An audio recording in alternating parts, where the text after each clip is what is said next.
श्री रामचरितमानस के बालकांड में गोस्वामी जी लिखते हैं कि बोली सकल सुर सादर लीन है, सब ही जथोचित आसन दीन है। वेदी वेद विधान संवारी, वेदी वेद विधान संवारी, सुभग सुमंगल गावहि नारी, सुभग सुमंगल गावहि नारी। कहते हैं कि बोली सकल सुर सादर लीन है, असवहि जथोचित आसन दीन है। वेदी वेद विधान सवारी, सुभग सुमंगल गावहि नारी। सब देवताओं को आदर सहित बुलवाया गया और सबको यथा योग्य आसन दिया गया। वेद की रीति से वेदी सजाई गई और स्त्रियां सुंदर और श्रेष्ठ मंगल गीत गाने लगी। यह अत्यंत अद्भुत दृश्य है, अद्भुत शुभ मंगल वातावरण है।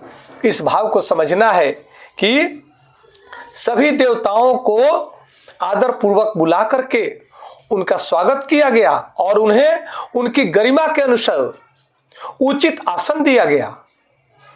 विवाह की वेदी को वेदों के विधान के अनुसार सजाया गया और स्त्रियां वहां मंगल गीत गाने लगी। कहते हैं कि आदर व्यवस्था और शास्त्रीय विधि विधान और भक्ति से परिपूर्ण जिस कार्य को किया जाता है वह कार्य सदैव ही मंगलमय, आनंदमय, सुखद होता है। आज यहाँ यही दृश्य देखने को मिलता है। कहते हैं किसी भी कार्य को दिव्य कैसे बनाया जा सकता है, इस भाव को समझने की आवश्यकता है कि भगवान शिव और माता पार्वती जी के विवाह का एक अद्भुत दृश्य आता है इस भाव को दर्शाने के लिए कि जब हमारे आपके घर में भी हमारे भारतीय परंपरा के अनुसार, सनातन दर्शन के अनुसार जिस घर में बाराती आते हैं, दूल्हे राजा आते हैं, तो उनका भव्य स्वागत किया जाता है।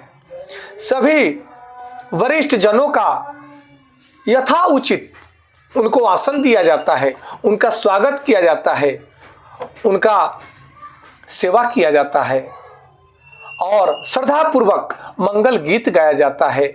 यही तो जीवन को आनंदित करने का, हृदय को आह्लादित करने का दृश्य होता है। आप कहीं भी देखेंगे जहां विवाह उत्सव मनाया जाता है वहां मंगल गीत कई दिनों से चलता रहता है। ये विज्ञान है।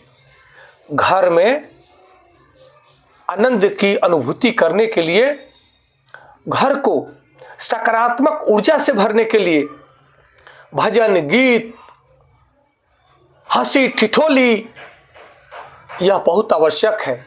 यह विज्ञान की विधि है, यह आध्यात्मिक विज्ञान है, यह मनोवैज्ञानिक सिद्धांत है जिसको हमें अपने जीवन में धारण करना होता है।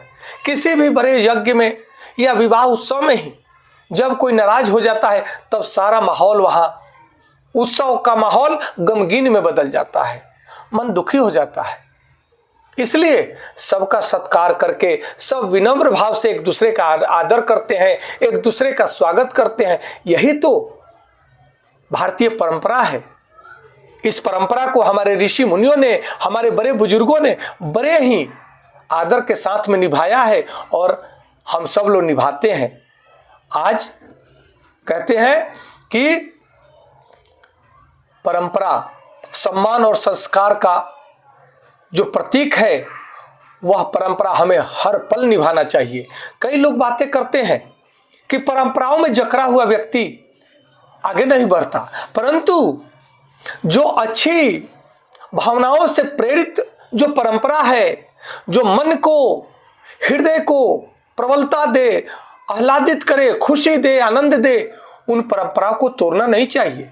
हाँ, जो गलत परंपरा है उसको आप छोड़ सकते हैं, उसका विरोध कर सकते हैं, परंतु जो अच्छे परंपरा है, जो ज्ञान विज्ञान पर आधारित है, जो समाज को, परिवार को, राष्ट्र को उन्नति देने वाला परंपरा है, सुखद आनंद देने वाला परंपरा है, उसको सहृदय हमें मनाना चाहिए। तभी मनुष्य जीवन सफल हो पाता है। क्योंकि हमारे ऋषि मुनि जीवन को लगा दिए एक एक रिसर्च करने में।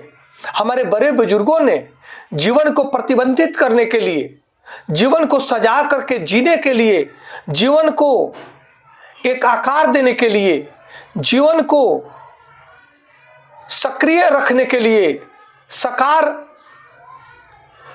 ढांचा तैयार किया, सुंदर बंधन तैयार किए, जिस बंधन में पड़ करके व्यक्ति आनंद की अनुभूति करते हुए सबके जीवन का पालन पोषण और निरीक्षण करता है।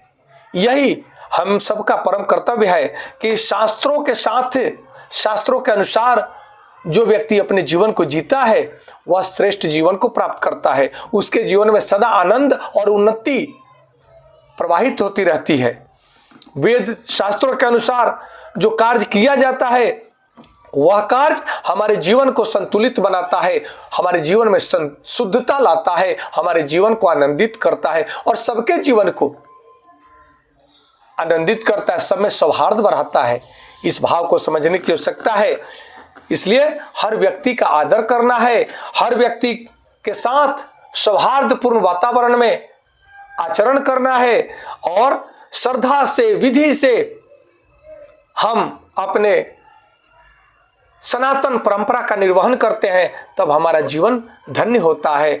यही इस अद्भुत चौपाई का संदेश है जो हम सबको अपने जीवन में धारण करना है और भगवान शिव, माता पार्वती जी के विवाह को और आनंदमय बनाना है, इसका आनंद लेना है। हम सब लोग इस समय सम्मिलित होकर के आइए आनंद मनाते हैं।